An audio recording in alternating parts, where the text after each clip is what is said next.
Combining major and minor pentatonics. I'm pretty pumped about this course because it's all my favorite flavors. It's taking the major sound and the minor sound and kind of putting them together. A lot of players only really know that minor pentatonic sound, so we're here to expand that, but also see how, the major pentatonic is, physically speaking, the same thing as a minor pentatonic. They're the exact same shapes, but it's really the combination of those two, switching back and forth, that a lot of players get their sound from, whether it's country, funk, R&B, rock, soul, all of that good stuff, blues. So the concept of this course is, pretty straightforward. We're just really dealing with two scales. However, there are 5 positions, and then how they line up together. We're going to test it against a blues backing track, funk, country. What else we got? Rock. Those 4, and then I have them in different keys, so we can kind of see where it applies in different spots on the neck, so you can really drive this concept home. So today we're going to get started with just kind of figuring out what you're dealing with, as well as really taking a close look at the E major shapes and the minor shapes, the E shapes, essentially. So first things first is a theory crash course. So if we're in the key of E, which we'll primarily be focusing on in this course. We're also going to transpose it to A and C, but that'll be extra credit as we go along. So I'm going to explain it in the key of E. The major pentatonic is basically the major scale, just minus a couple notes. So let's talk about the major scale. Major scale is a formula. So if you start on a note like E, you go a whole step away, and then you go another whole step away, then you go a half step away, then you go whole step, whole step, whole step, half step. That's the major scale. That's a formula. Whole, whole, half, whole, whole, whole, half. So you could do that on any string. If you play those same frets, it's still going to sound like do, re, mi, fa, sol, la, ti, do. Okay? We will not be referring to do, re, mi, fa, sol, la, ti, do. I'm going to be referring to scale degrees. So instead of do, re, mi, fa, sol, la, ti, do, do, re, mi, fa, sol, la, ti, do, you can think of numbers. 1, 2, 3, 4, 5, 6, 7, 1. It's the first note in the scale, second note in the scale, third note in the scale, fourth, etc. That is a major scale. Okay? So the major pentatonic is the first one we'll tackle. It's exactly that. You're just getting rid of the 4th scale degree, and you're getting rid of the 7th scale degree. So again, here's 1, here's 2, here's 3. The 4th note on the scale was the 5th fret, and then the 5th note on the scale was the 7th fret. So we're going to skip over that 5th fret because that's the 4th note. So it's open, 2, 3, 7. Then we're going to go up to 9, the 9th fret, which is the 6th scale degree. And then that's the last note. So we'll jump up to the double dot, which is the octave of the open string. So again, you have 1, 2, 3, skipping up to 5, which is on the 7th fret. I know that can get confusing probably. 6th scale degree on the 7th, on the 9th fret. 6th scale degree on the 9th fret, just to reiterate, and then root. So this is a melody, or the basis of a melody for a lot of music, and you certainly kind of mimic My Girl bass line. Well, it's not the bass line, it's actually the guitar line. But, you'll find it in a whole bunch of different stuff, and it's very country sounding, a lot of Allman Brothers sound to it too. You can also add a blue note into it, which would be on the 3rd fret right here. Okay, so in the major pentatonic, the blue note will be the sharp 2, flat 3. So you can kind of gap the 2nd fret into the 4th fret, and the 3rd fret.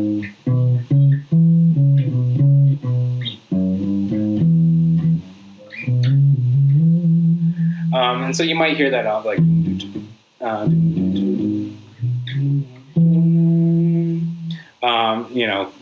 that note will get included as well.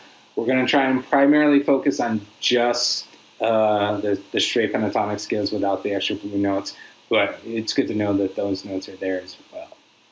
So what is a minor pentatonic then? A minor pentatonic starts on the same note. You're still going to have the root in the 5th, so you're going to play the open string on the 7th fret as well as the 12th fret, but that's where it deviates.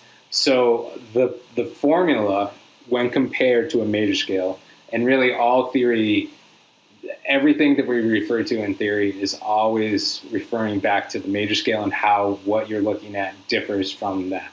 So for instance, the minor pentatonic has a flat 3 or a lowered third. So 1, 2, 3, there's no 2. You're taking the third and you're flatting it, okay? So that's the second note on the scale. You got 1, flat 3. Then you got 4, which we skipped over in the major pentatonic, but now we're going to use it in the minor. So that was the 5th fret. Again, you have the 5th, which is ironically the 7th fret. So it's going O, open, now O. Flat 3, 4, 5. Now we need flat 7. So the major 7 was at the 11th fret. So we're just going to lower that. That's what the flat means, a little B next to the number. You're lowering the note. So that 10th fret would be the flat 7, and then you're back to the 1. So you have open, flat 3, flat 4, 5, flat 7, 1. Okay? So that's the basic formula for your minor pentatonic. Again, you can add the blue note in, it becomes the blue scale. For the minor pentatonic, that's found between scale degrees 4 and 5. So you got 1, flat 3, 4. Now we're going to play the 6th fret, 7th fret, 10th fret. So I think it's important to look at it like that. The guitar can be approached in 2 different ways, blanket statement, but you can approach it vertically, so in position, which we're going to be doing a lot of. But you can also approach it horizontally, up 1 string or up several strings. Playing in thirds. So at that point, you're thinking horizontally versus in position vertically. So I think it's important to think horizontally, especially when applying this this theory to different positions, because what you'll end up doing is we'll have vocabulary that repeats again in other positions. And so the physicality of it will look different. You'll actually play different frets. You'll have different stretches. You might have notes on different strings because of that. But it's all technically the same thing. So it's really good to look at a linear line and kind of understand what it is, and then see how that actually plays out in different positions. So as we go along, we're going to have licks every week. Because licks are fun. And as we talk about those licks, I'm not just going to blindly teach it to you. We're going to go over the scale degrees, and I'm going to apply it to that 1 string just so you can kind of see it. It's not the most practical way to play, but again, hopefully it will help standardize the information that you're intaking for this whole gosh darn course. So, thus concludes. Now we got to. I am going to start with a major pentatonic. Most people, again, a great prerequisite for this course. I'd recommend it. If you don't know all 5 positions already, I will teach them to you as you go, but it's best not getting hung up on things that hopefully you already know.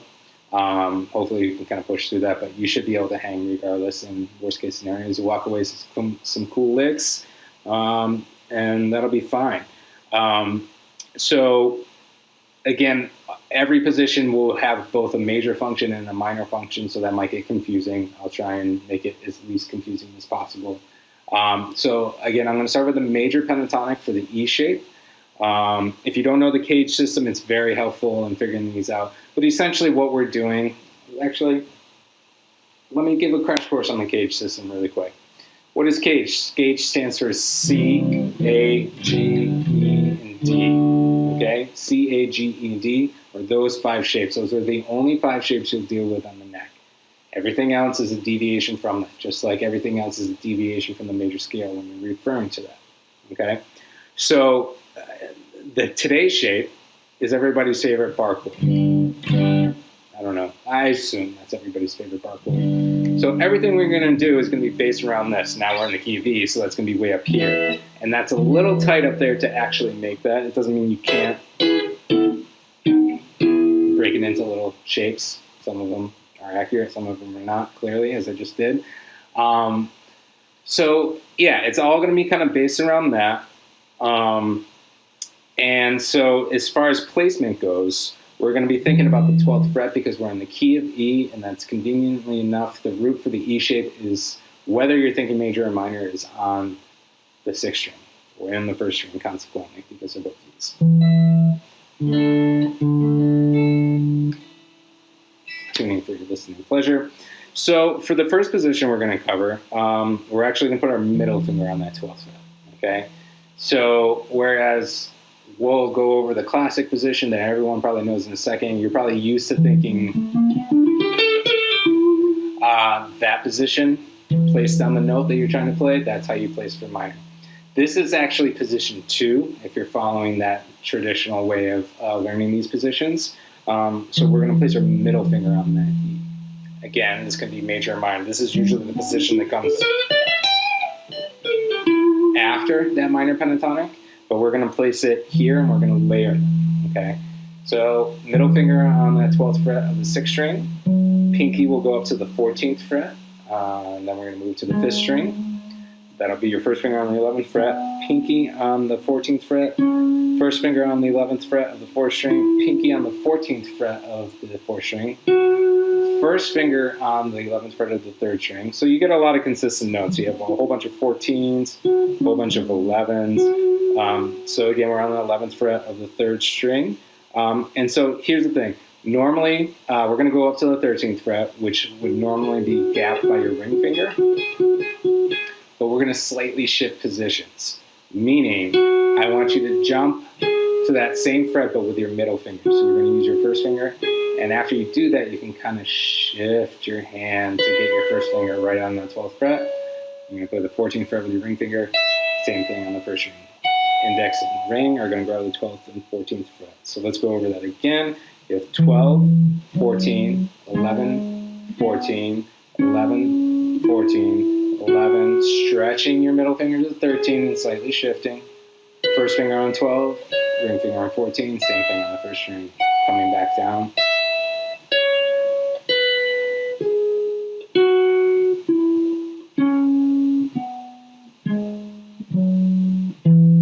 So if you've never played those before, and by those I mean that, if you've never played that one before, those notes, that'll work.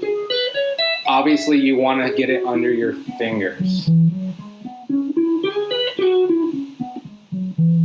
If we're dealing with blue notes, you can kind of play that note right there and then continue, or you can grab it below. And you might, so some of the blue notes, or the sharp 2 flat 3 in terms of major, some of them will fall in position and it's very convenient. Some of them are like just on the outskirts. And so for instance, this one, you kind of have to shift positions if you want to grab it above it on the 5th string, or you can shift positions to kind of get it below the 5th string, 10th fret into the 11th fret. And so, you want to know both of them. You won't play them both in the same run, but it's nice. I like to grab the one below when I'm sliding up into the major 3rd, which happens a lot. And I like to grab the one above the 2 when it's sliding back into the 2. And that's kind of the logic of that. So if you were to continue, you could play the 12th fret on the 3rd string with your middle finger, and then the 13th fret with your middle finger. That's the other one.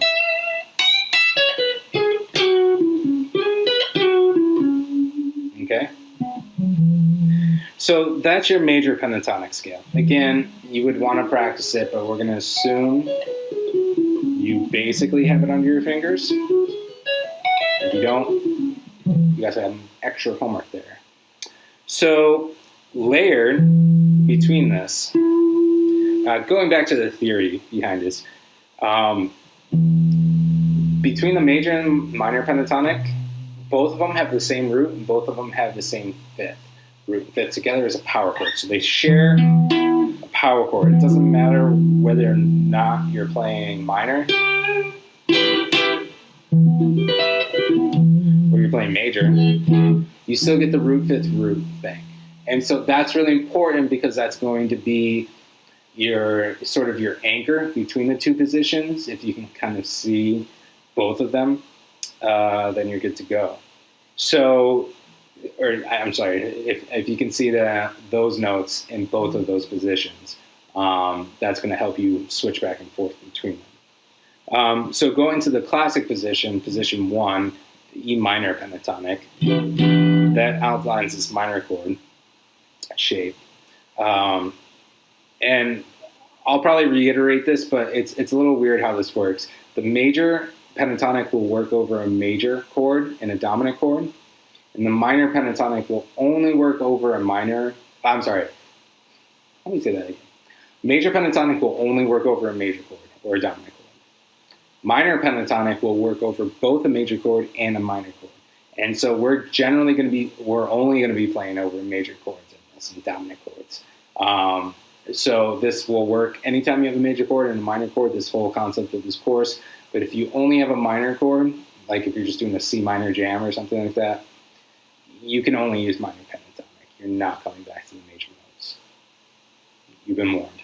Okay, so if we're playing this pentatonic, this classic pentatonic position up at the 12th fret, most of you know this, but we're going to go through it. Just going to go index, pinky up to the 15th fret, 12 and 14 on the next 3 strings with your index and ring.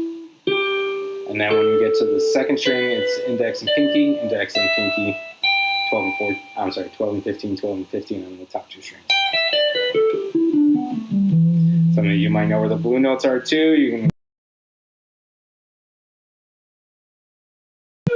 You can find another one there, or you can grab it here if you want to slide into the 5th.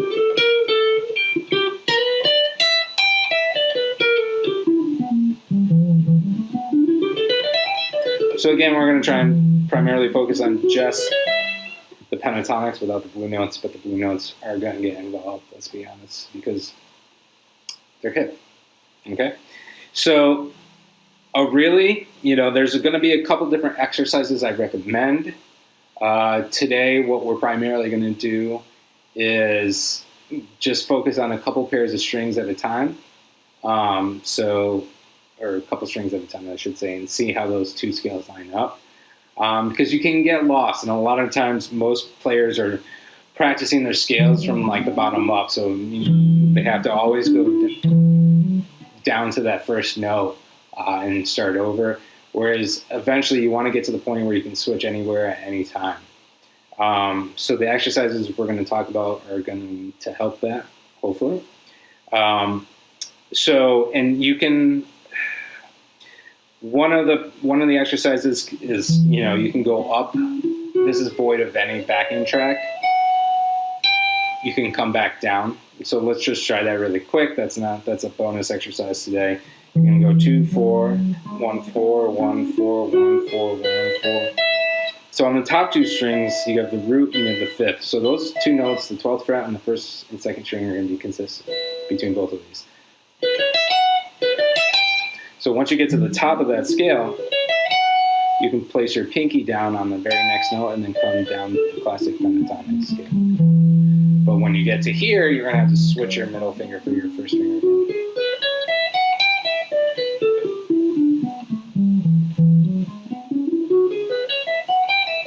Or you can go up the minor and come down major. Okay? Those are just good things to run void of any context, right? We're going to do a little focus work on each individual string groups.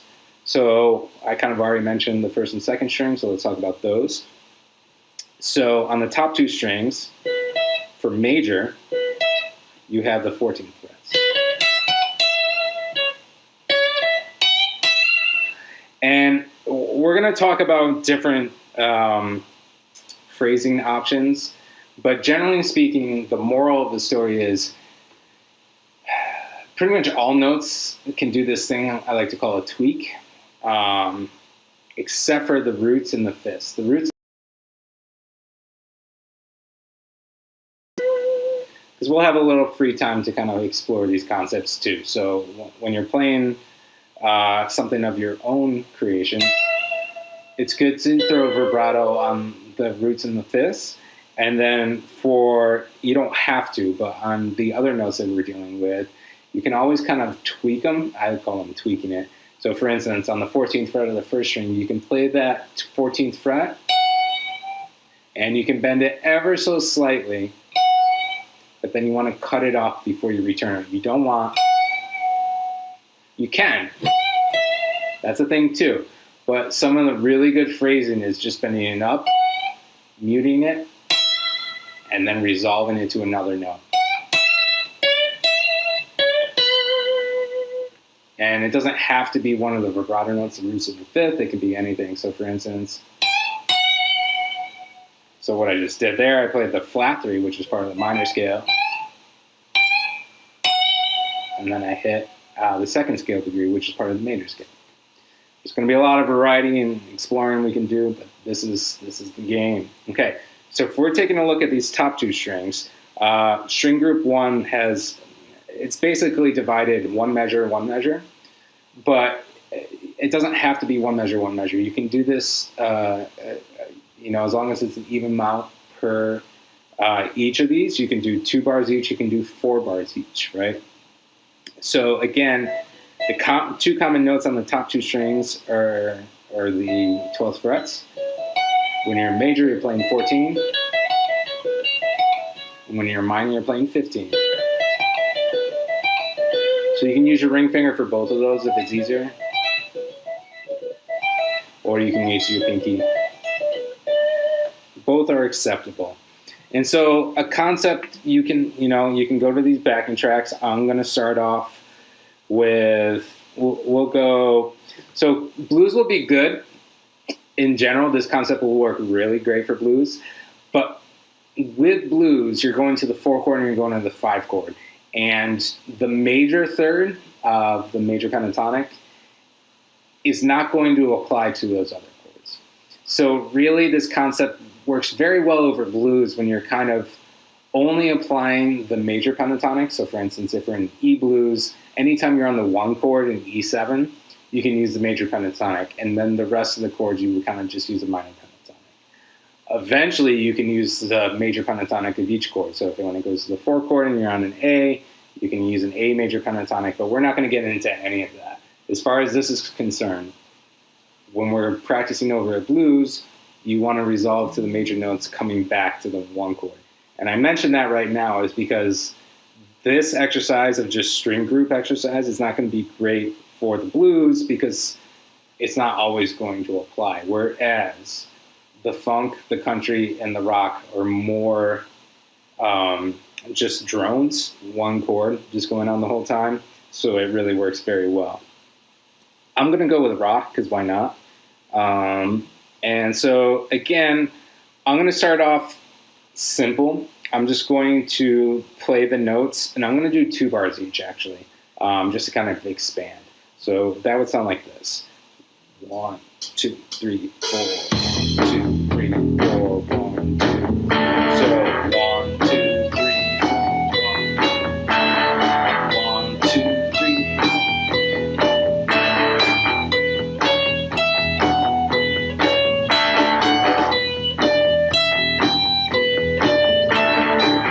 Okay, and so obviously that's not the most exciting thing in the world, but then you can kind of start to make it your own. You can slide into notes.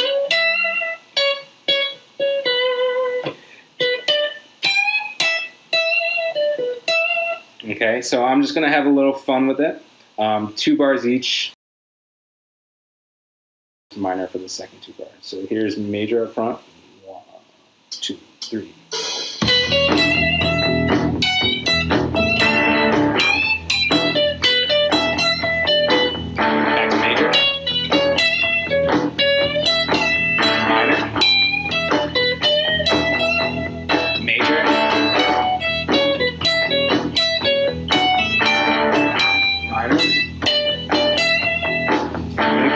The notes you can bend to. So for minor, for instance, you can take those top 2 notes and you can bend them up a whole step.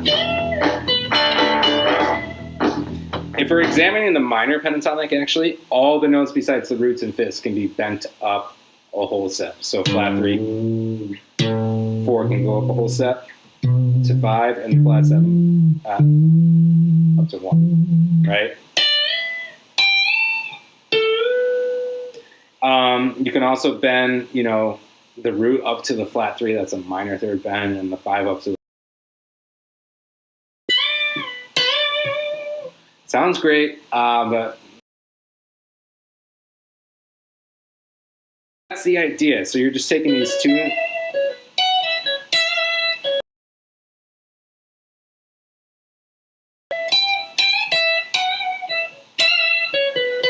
Just kind of explore. Okay. Let's take a look at the major. We just went over the second string, so we already know it's 12 and 14. And again, we're stretching our middle finger to make that shift. And then we know the second string goes up to 15 for the minor. But both of these, so we have 11 and 13 for major. It's going to be 12 and 14 for minor. So you're just moving everything up the whole set.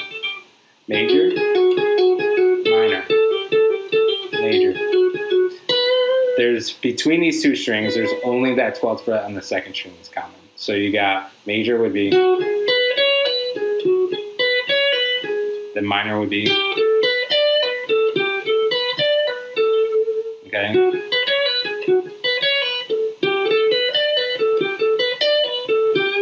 2 bars each. Again, you can do 4 bars, you can do 1 bar. 1 bar is probably not enough time, but for the sake of writing out the exercise, it's more compact. Okay, so here we go. We're going to walk through this string group 2, 2 bars each. First, nice and simple.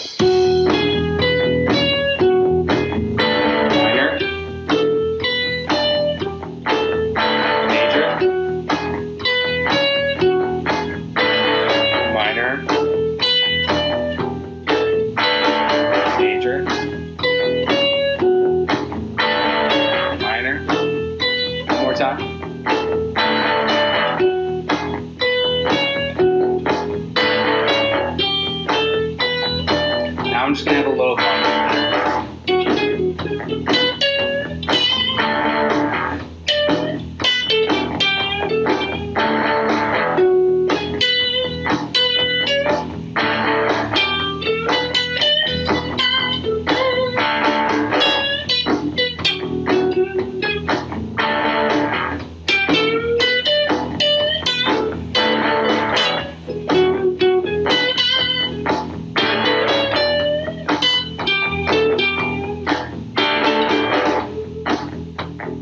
Okay, so, and again, your ear might say that the minor pentatonic sounds way better over rocks, and I agree, generally speaking, but it doesn't mean you can't find a good home for some of these major notes as you're going along.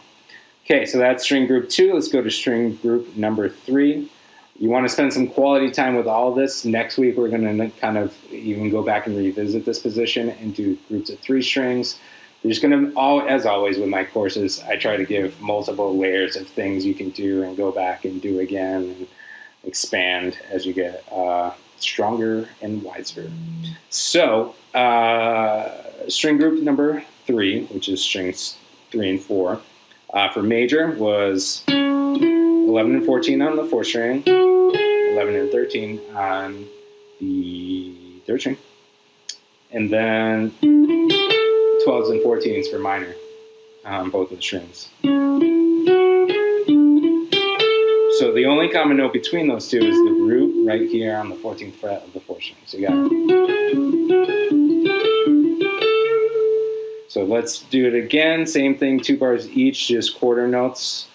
So essentially what I'm doing in this example is taking string group number 3 and playing that first measure 2 times in a row, and the second measure 2 times in a row. You can go up, you can come down. I'm just kind of, it's a good thing to try both ways. Like you can go up, or, you can even come down on the first one.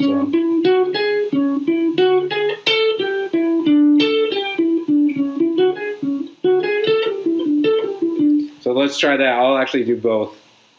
This time we'll do 4 times through on the ascend, descend, and then the next 4 times I'll do descend, descend, just so you get the idea.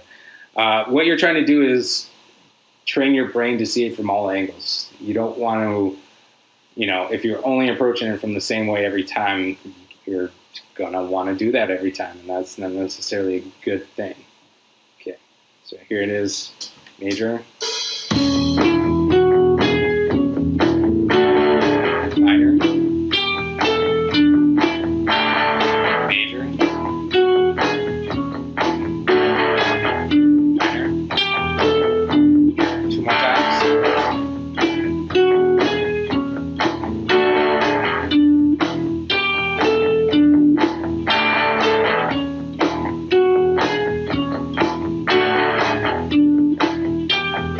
Now I'll go back down.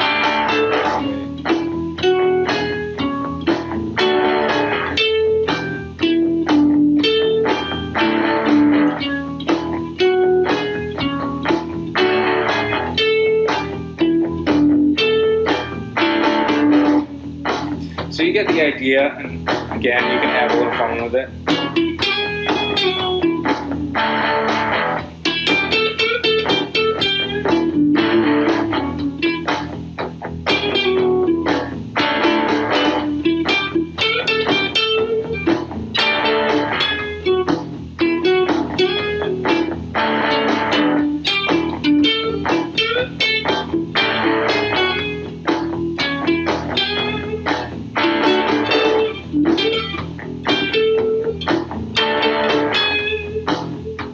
Okay, so, and I don't know if you guys did the math, but if you go ascend, descend, you can also go descend, ascend, meaning you can go major,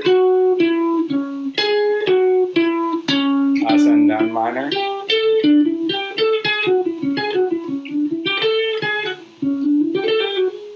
basically you just want to be able to flow between the 2 positions on each string.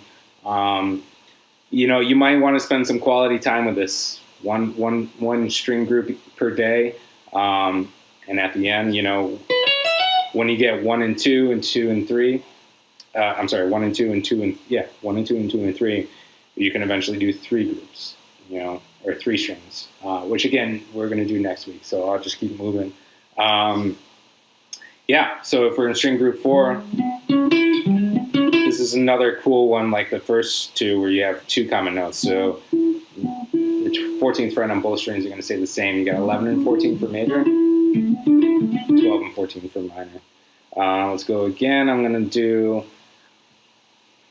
I'll just we'll do 2 ascend, descend, 2 ascend, descend. That'll get the job done.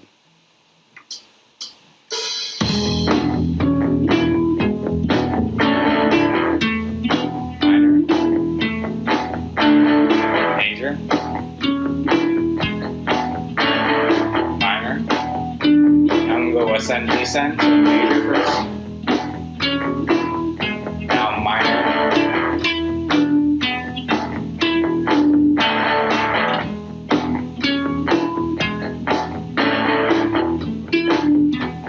Sorry guys. So.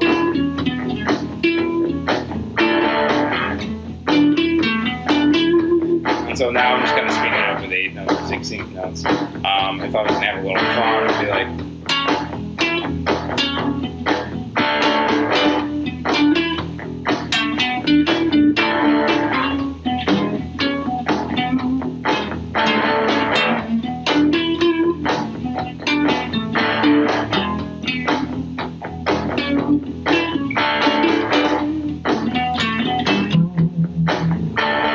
That's the idea.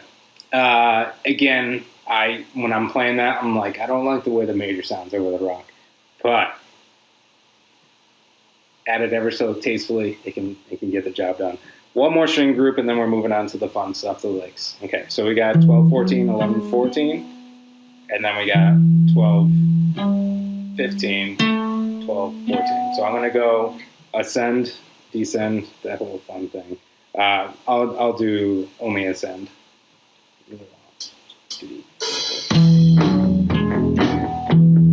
Minor.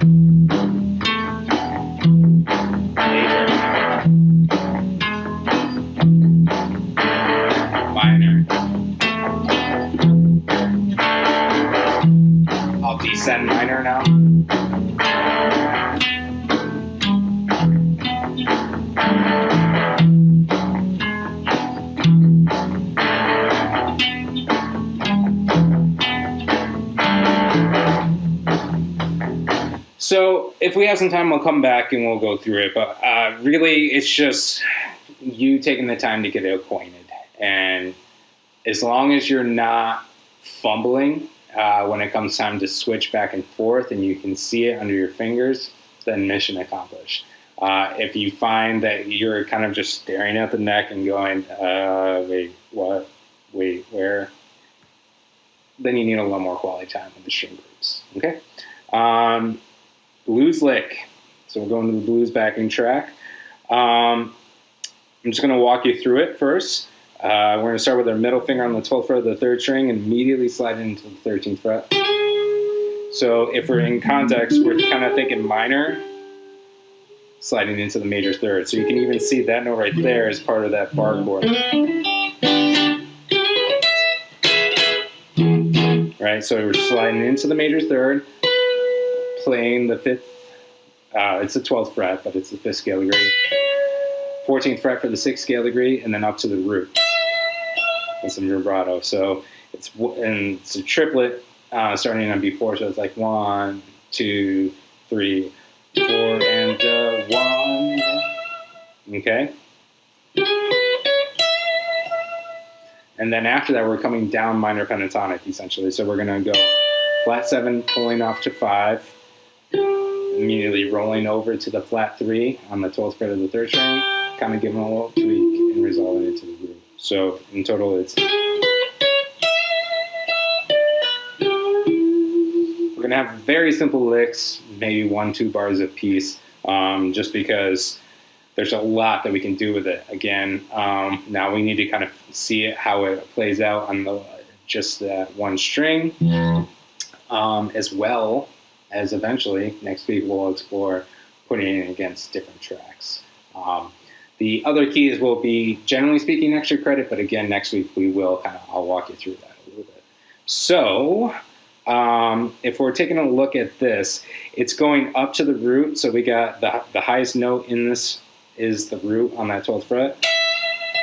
So that would be up here. So if we're going to go flat 3 into 3, we'd start down here, up to 5, which is actually the 7th fret, 6. So you got flat 3 into 3, 5, 6, 1, 1, and then you're coming down minor pentatonic. So you got flat 7 pulling off to 5. You can slide it if you want because we're only on one string, down to the 3rd fret. Okay, so in context of that one string, it's or in position. And so the idea would be, yeah, you can play it exactly right there like how I just taught it, but you can also apply it elsewhere too. So for instance, where else do we have a flat 3? You can do that right here on the 10th into the 11th fret on the 5th string, going up major, so you grab in that the 6th scale degree, which is the 11th fret. Then you're coming down minor pentatonic, root, 5th, flat 3, right there. And because you have this, you can, this flat 3 can also be grabbed right here. A lot of times you'll see that when you're going below, the major 3rd's right here in the major pentatonic. So you can also grab the flat 3 right there. And it just creates this nice little box thing, so you get a flat 7 below that even if you want.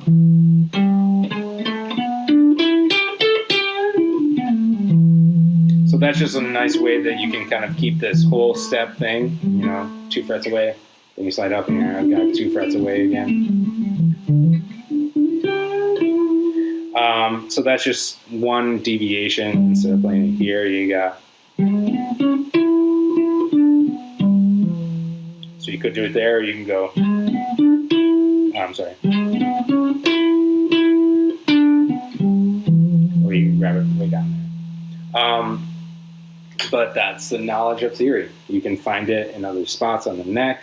And again, as we go along, we're going to take on different positions, but we can still see if we can not only apply this vocabulary we just covered to the open string, or just one string, I should say, but we can also see if you can apply it to some of the other positions as well. Does that lick work as well in the C shape as it does in the E? Chances are probably not, but sometimes they do, and sometimes those other positions have things that the E position can't do. And so that's what you're trying to figure out. It's like what works where, and also trying to reduce the equation. You know, it's 5 positions layered, so it's almost like it's 10 positions, and there's a lot going on. Blah blah blah blah. It's only 5 notes. It's more than 5 notes when you combine them both, but it's this group of 5 notes and this group of 5 notes which have the same shapes and mixing and matching. It's pretty easy, right? I guess. Okay, so again, this is coming in on 4. You can do it as a pickup with the backing track, so meaning that you can play this, and that would be the downbeat, so that's an option. But you can kind of play it over and over again. And again, on the blues, this is only going to really work over the 1 chord. So for instance, when it goes to the 4 chord in the track, I'll probably hold off for a bar and then start it again. You can kind of play along with me if you can. So again, middle finger. Let's try it out. Here we go. 1, 2, 3.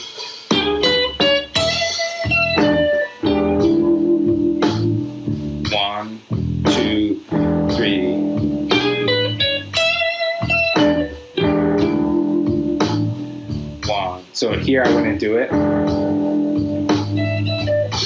No, actually, it probably would have worked there. Sorry, my apologies. Here it is again. 1, 2, 3. Let's do it again. 1, 2,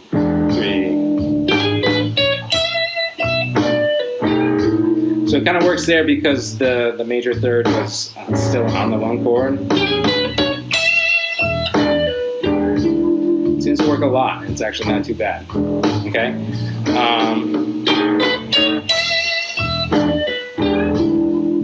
Let's do it a couple more times.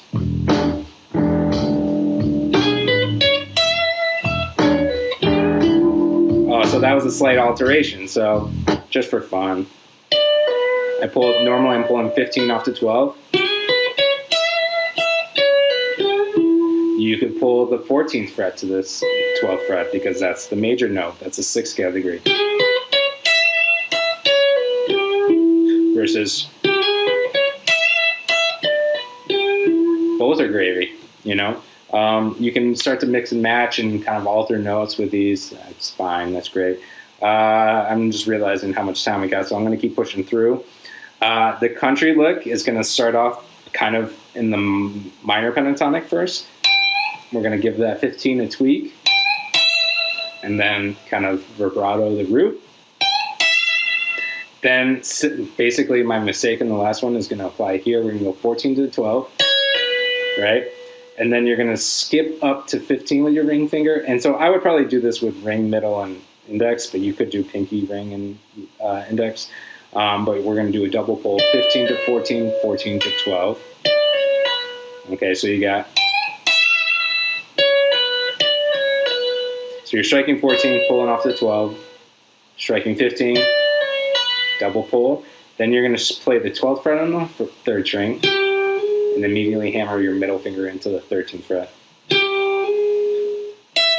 And then you're going to resolve it up an octave to the root. This one's going to move quick, but again, it's going to go. One more time. And it's going to go even faster, like. Okay, so this one you might have to build up to, but that's okay. Here's what it sounds like. 2, 3, 4. Yeah, it's fast. 3, 4. One more time. A couple more times. You know, and so hopefully you can see that there's a major right there. That's major and minor. It's basically, which I haven't mentioned yet, but essentially when you're going between major and minor pentatonic and you're combining those, it's basically more or less a Mixolydian scale. You do have some variants in notes, but that's pretty much it.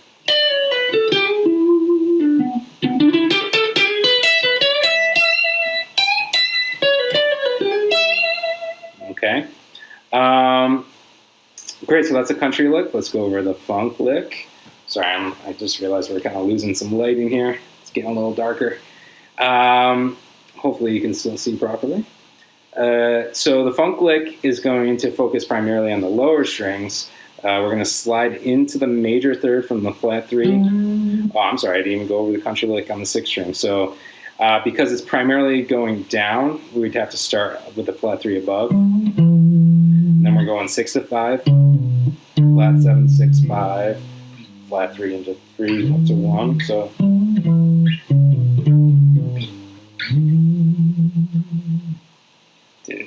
now I said I did it. We did it. We did it, guys. Okay. So funk lick is going to start on the 10th fret of the 5th string, sliding into the 11th fret, up to the 14th fret, 11th fret. So that's the did I get the? Oh no, that was just off. Yeah, so flat 3 into 3, going to the 5, then we got the 6th scale degree up to the 1, flat 7, and then back to 5. So you got 1. Okay. So that's that first half. Then we're going to jump up an octave. We're going to do, this is a really good thing, and we'll spend more time on this next week, but it's going to go 14 pull to 13, 14 pull to 12, and then hammer on to 13. So you're kind of surrounding the major third with the 4 and the flat 3. It's a really good thing to do. Then you're going to go 14 pull to 12, down to 14. So that's root to flat 7 to 5. So good. And then we're going to go 12 sliding into 11, which is a flat 7 into 6. And then we'll use our middle finger to kind of tweak that flat 3. It's the 14 there. Okay? So it's going to go 1.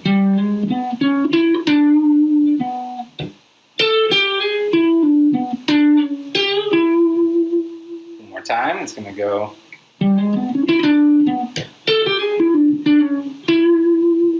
Slower again. So notice I'm kind of shifting here, and you can pull off there. I tend to do it.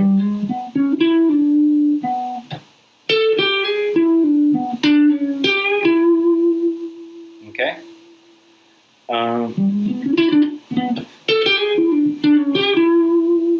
Great. Okay, so let's hear it against the track. 2, 3, 4, 1.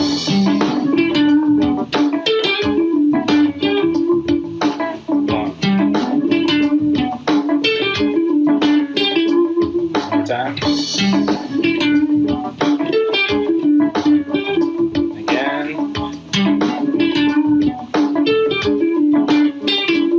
So I realize that's kind of fast to digest right now.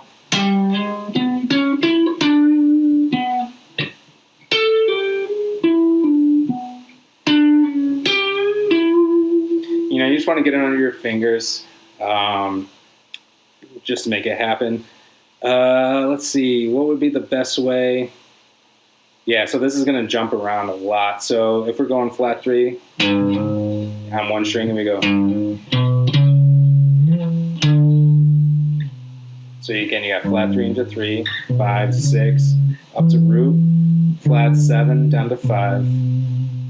Then you're going to jump all the way up to the 5th fret. The 17th fret.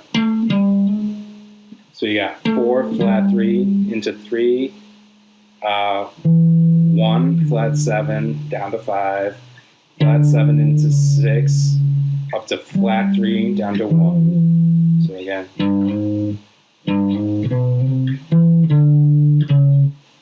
I'm sorry.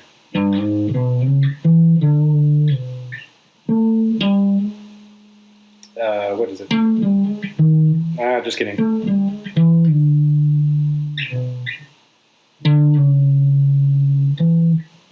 What? Let's try it again. Sorry, I should have practiced this. So you got.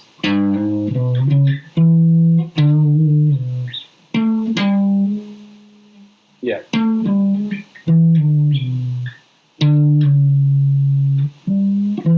That's what it is. Man, we lost a lot of light, didn't we? My apologies, kids.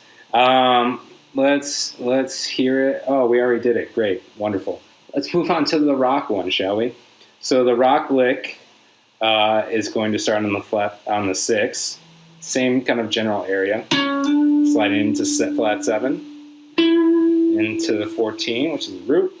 Then you're going to take the flat 3 and slide it back into the 2. So yeah, because remember when we're here, all those notes are kind of game. So 1, 2. Okay, so 12 slides into 11, back to 14, hammering 12 into 13. 14 to pull off to 12. So you got.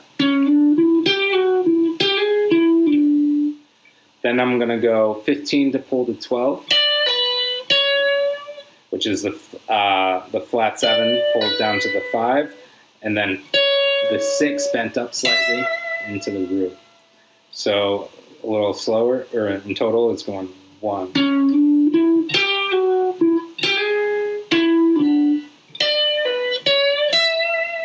Again. I'm sorry, 1.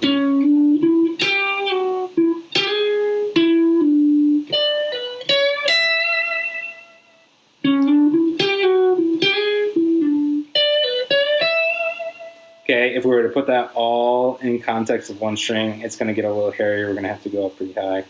Yeah, we're going to have to go up high. I might even run out of room, actually, now that I think about it, because we only have a 6 here. It's something you could do on the B string because it starts on the 5. You can rearrange this, but it's going 6, flat 7, 1, flat 3 into 2 and down to 1, flat 3 into major 3, and then 1 to flat 7. But then you have to go up fairly high, so we'll jump below, and we're going to go. It technically goes up an octave, but we'll play it down here. Flat 7 down to the 5. 6 bent up slightly up to the root. Here's what it sounds like against the track. 1, 2, 3, 4.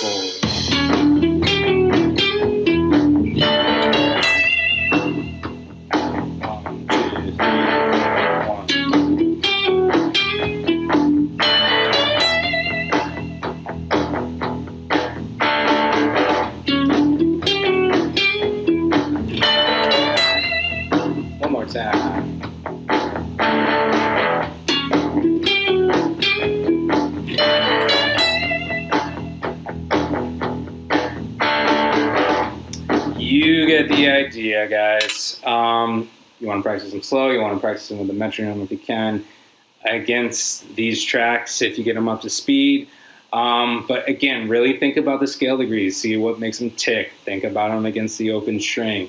And again, next week we'll kind of put them against some different keys so you can hear what they sound like elsewhere, but same shapes, different frets. That's all I got to say. So we should probably just check in on, see if there's any questions for you.